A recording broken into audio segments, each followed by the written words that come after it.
Page 41, news flashes. This is a lesson about page turns, because we have a page turn in this piece, because it goes on to the next two pages. I'll talk about the page turn a little later. Let's talk about the piece first. 4/4 time. It's got one flat. We're in the key of F major. Make sure you can do the scale for F major and D minor. Go ahead and do the arpeggios for those also. In the right hand, we got triplets. One enda, two enda, or pickup beats, so it's a four enda, one. Third finger, four enda. And again, I'm going to connect everything for now.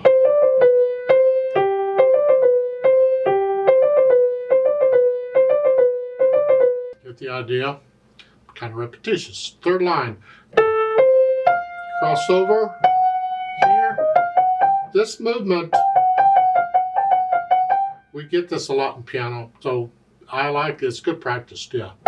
I mean, the staccatos will help us, but again, I want to connect it. And you can still use this fingering and connect it. Fourth finger now.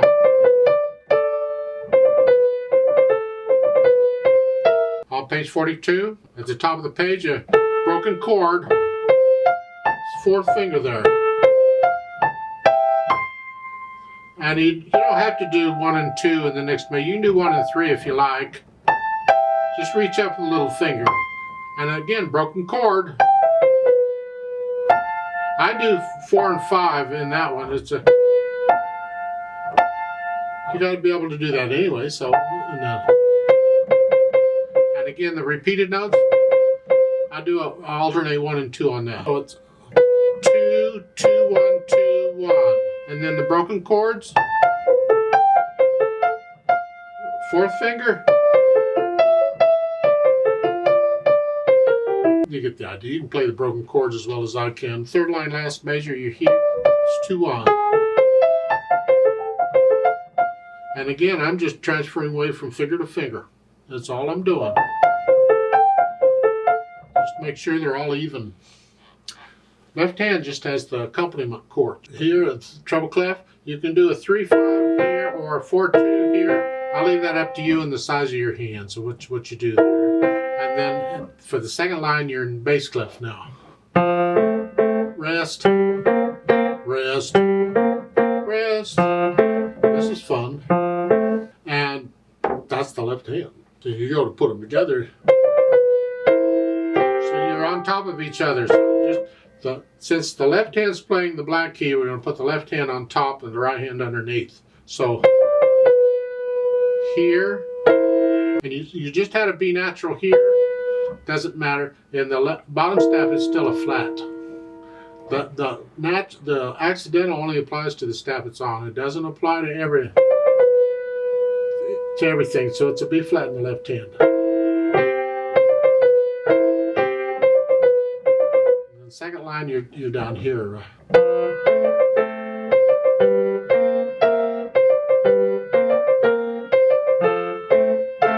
And that's basically it. And on page 42, you get the broken chords.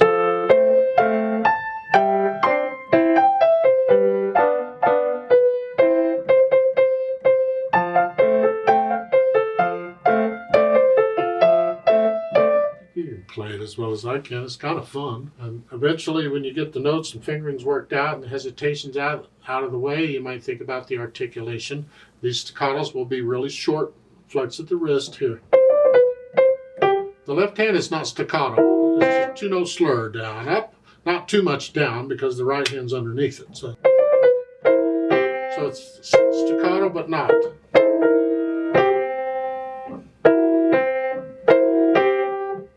You can, if you want to play the second note on the left hand staccato also, to match the right hand, you can do that. So forth. And then the left hand is chuck chuck. Connect the first 2 notes, and then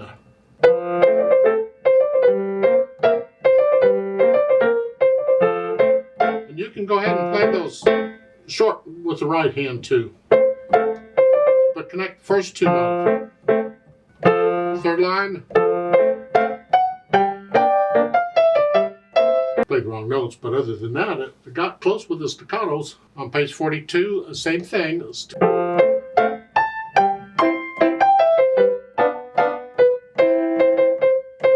And half note at the end of the first line, hold it out 2 counts. 1, right there, and lift it up. Now you're legato sort of in the right hand. Still going, same thing in the left hand though.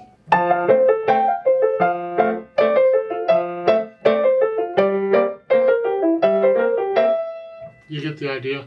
It's a little tricky with doing the staccato in one hand and not in the other, but it's good practice. I'd encourage you to try and work that out so you can do it. As far as dynamics go, it goes to the right hand here. Whatever you think moderately loud is. These need to be soft. And you're staying that way. The third line, you come up to loud. And they give you an accent. You don't need an accent if it's loud, but what they want is the second beat to be louder than the first. Because the natural accent is the first beat of the measure. 1, 2, 3, 4, 1. But they want it 1, 2. They're throwing it off. It's syncopation. Accent and accent. And then come back down to moderately loud. On page 42, you go back up to loud again. There's no accent here, so it's just loud.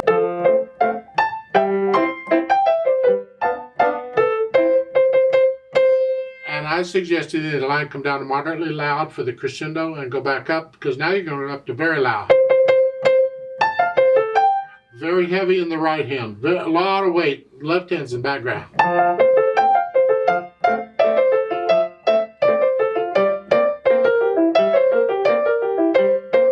You get the idea, I hope. And you're ending it basically very loud, except next to the last line, they want you to come down to just loud. Come down a little bit to loud. And at the end, you go back up to very loud.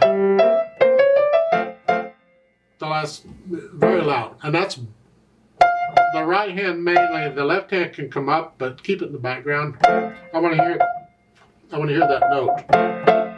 Speed, well, onomato is animated, which is quick, but it's got to be accurate. So what can you do accurately?